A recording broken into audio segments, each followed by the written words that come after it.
Law of attraction হোক বা law of money, এগুলি এমন নীতি যা আমাদের সকলের জন্য সমানভাবে প্রযোজ্য।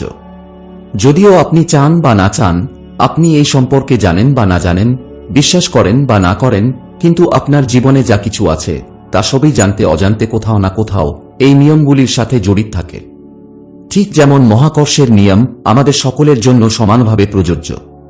এই নিয়মগুলি শেখা এবং ব্যবহার করা, গাড়ি চালানো শেখা এবং চালানোর মতো সহজ, কিন্তু আপনাদের মধ্যে অনেকেই এই নিয়মগুলি শেখা সত্ত্বেও সঠিকভাবে নিজেদের জীবনে প্রয়োগ করতে সক্ষম হন না, এবং তারা মনোবাঞ্ছিত ফলাফল না পাওয়ার কারণে কেউ কেউ বলে থাকেন যে সমস্ত আকর্ষণের নিয়মগুলি মিথ্যা, বাজে কথা, এটি কখনোই কাজ করে না, ইত্যাদি ইত্যাদি। বন্ধুরা, জনপ্রিয় অভিনেতা জিম ক্যারি 1985 সালে নিজেকে $10 মিলিয়ন একটি চেক দিয়েছিলেন, এবং যার ডেট বা তারিখের জায়গায় 1995 অর্থাৎ 10 বছর পরের তারিখও লিখে দিয়েছিলেন। এবং একই সাথে তাতে তিনি এটিও উল্লেখ করেছিলেন যে তিনি তার অভিনয়ের জন্য এই চেকটি পাচ্ছেন, এবং তিনি এই চেকটি তার পার্সে রেখে দিয়েছিলেন। এবং প্রায় 10 বছর পরই 95 সালের ঠিক আগে তিনি একটি চলচ্চিত্রে কাজ করার সুযোগ পান যার নাম ছিল ডাম্ব এন্ড ডাম্বার, এবং এতে তার অভিনয়ের জন্য জিম আশ্চর্যজনকভাবে ঠিক $10 মিলিয়ন চেক পেয়েছিলেন। এমন জিম ক্যারি, রণবীর সিংয়ের মতো হাজার হাজার সাফল্যের উদাহরণ আপনি গুগলে খুব সহজেই পাবেন, যাদের মধ্যে অনেকেই আকর্ষণের নিয়মকে কাজে লাগিয়ে ধনসম্পদ, খ্যাতি ও বড় বড় সাফল্য পেয়েছেন। বন্ধুরা, কমতি এই নিয়মগুলিতে নেই, যদি কোনো কমতি আছে তাহলে সেটি আমাদের এই নিয়মগুলি বোঝাতে। প্রায়শই লোকেরা এই নিয়মগুলি বুঝতে কিছু ভুল করেন, এবং তারপরে এই নিয়মগুলি হয় তাদের জন্য কাজ করে না, বা তারা সন্তোষজনক ফলাফল পান না। বন্ধুরা, আপনিও যদি আকর্ষণের নিয়মের মাধ্যমে কিছু পেতে চাইছেন, তাহলে শেষ পর্যন্ত পুরো ফোকাস দিয়ে এই ভিডিওটি দেখতে থাকুন এবং ভিডিওটির প্রতিটি বিষয়কে ভালোভাবে বোঝার চেষ্টা করুন। বন্ধুরা, ল অফ অ্যাট্রাকশন হোক বা ল অফ মানি, এগুলির একটি বড় নিয়ম হল যে আপনি যেমন বীজ রোপণ করবেন ঠিক তেমনই ফসল পেয়ে থাকবেন। অর্থাৎ আপনি যে ধরনের বীজ বপন করবেন আপনি সেই একই ফসল পাবেন। এখন এখানে ভুল হল যে বেশিরভাগ লোকেরা এই নিয়মগুলিকে শুধুমাত্র সেই ভালো এবং খারাপ কাজের সাথে যুক্ত করে ফেলেন যা তারা বাইরের জগতে করে থাকেন। কিন্তু এখানে বীজের অর্থ শুধু বাহ্যিক জগতে করণীয় কাজের সাথেই নয়, আপনার ভেতরের জগতের প্রতি করে থাকা কাজের সাথে একইভাবে যুক্ত। কারণ বাইরের জগতে আপনি আপনার সচেতন মন দিয়ে যা কিছুই করে থাকেন তা আপনার চিন্তার মাত্র 5%, এবং বাকি 95% ভালো এবং খারাপ চিন্তা আপনার অবচেতন মনের মধ্যে সবসময় চলতে থাকে। একদিনে প্রায় 60 থেকে 70 হাজার চিন্তা এই মস্তিষ্কে আসতে থাকে, যার মধ্যে 85% নেতিবাচক। আর আপনার জীবনের প্রতিটি ফলাফলের জন্য আপনার চিন্তাভাবনা এবং অনুভূতিগুলি অনেকাংশে দায়ী। তাই আপনি যদি আকর্ষণের নিয়মের মাধ্যমে আপনার জীবনে কিছু পেতে চান, তাহলে আপনি যে ধরনের ফল চান ঠিক একই ধরনের বীজ আপনাকে বাহ্যিক এবং অভ্যন্তরীণ উভয় জগতেই বপন করতে হবে। বন্ধুরা, দ্বিতীয় ভুলটি যা সব মানুষ প্রায় করে থাকে তা হল কিছু ম্যানিফেস্ট করার সময় মানুষ এই মহাবিশ্বে মিশ্র ফ্রিকোয়েন্সি পাঠিয়ে থাকেন, যার কারণে তারা যা চান তা ম্যানিফেস্ট করতে পারেন না। যেমন একদিকে আপনি নিজে ধনী হতে চান এবং নিজের জন্য প্রচুর অর্থ চান, কিন্তু অন্যদিকে আপনি ধনীদের ঘৃণাও করেন। আপনি বন্ধুদের সাথে, পরিবারের সাথে প্রায়ই ধনী লোকদের অভিশাপ দেন, গালাগালি দেন, তাদের অঢেল সম্পদের কারণ অন্যায়ভাবে করে থাকা কাজকে মনে করেন।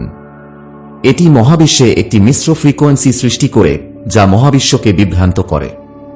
যে একদিকে আপনি ধনী হতে চান এবং অন্যদিকে আপনি ধনীদের এবং তাদের ঐশ্বর্যকে ঘৃণাও করেন।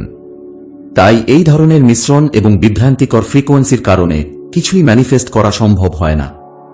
সুতরাং ভবিষ্যতে এটি মনে রাখবেন যে আপনি যা কিছুই ম্যানিফেস্ট করতে চান না কেন তার ফ্রিকোয়েন্সি বিভ্রান্তিকর না হয়ে থাকে।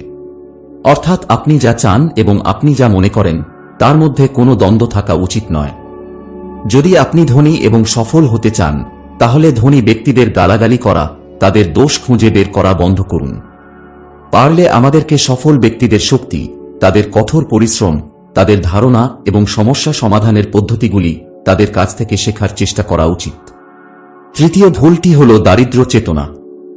বন্ধুরা, আকর্ষণের নিয়ম হল আপনি যে বিষয়ে বেশি চিন্তা করেন সেই একই জিনিস আপনার জীবনে বেশি করে আসতে থাকে।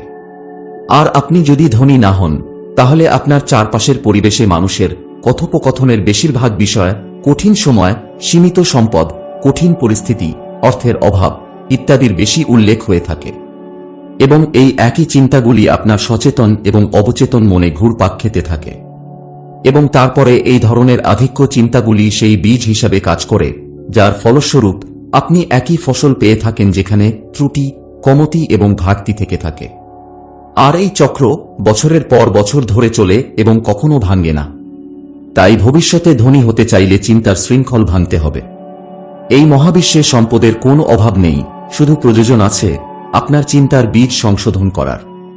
আর বন্ধুরা, একটা শেষ কথা, এই মহাবিশ্ব থেকে আপনার যদি কিছু দরকার হয়ে থাকে তাহলে আপনাকে এই মহাবিশ্বকে সঠিকভাবে বুঝিয়ে বলতে হবে যে আপনার কি দরকার, কতটা প্রয়োজন, কতটা সময়ের মধ্যে দরকার, এবং বিনিময়ে আপনি মহাবিশ্বকে কি সেবা দেবেন। যেমন জিম ক্যারি যখন প্রকাশ করেছিলেন, তখন তিনি খুব স্পষ্ট ছিলেন যে তিনি কত টাকা চান, কতদিনের মধ্যে চান এবং তার পরিবর্তে তিনি এই জগৎকে কি পরিষেবা দেবেন। এবং ঠিক একই সময়ে তিনি নিজেই 10 বছর ধরে দিনরাত তার অভিনয়কে রিফাইন করতে থাকেন। বন্ধুরা, কয়েকদিনের জন্য আপনার জীবনের প্যাটার্নটিকে বিস্তারিতভাবে অধ্যয়ন করুন এবং জানার চেষ্টা করুন আপনার মনের কোন কোন বিষয়ের চিন্তা আসতে থাকে এবং এই চিন্তার কারণে আপনি আপনার জীবনে কি ফলাফল পেয়েছেন, এবং ভবিষ্যতে আপনাকে কি ম্যানিফেস্ট করতে হবে, কত সময়ের মধ্যে আপনাকে ম্যানিফেস্ট করতে হবে, এবং এর জন্য আপনি এই সমাজকে কি পরিষেবা দেবেন। মনে রাখবেন, আমরা সবাই এই পৃথিবীতে এসেছি এই সমাজকে কিছু না কিছু সেবা দিতে। আপনি এই সমাজকে যে সেবা দিয়ে থাকেন তারই প্রতিফল হচ্ছে অর্থ। আপনি যতটা সেবা এই সমাজকে দিতে পারবেন ততই বড় পুরস্কার আপনি এই বিশ্বের কাছ থেকে পাবেন। তাই চিন্তা করুন কিভাবে আপনি আপনার যোগ্যতা বাড়াতে পারেন।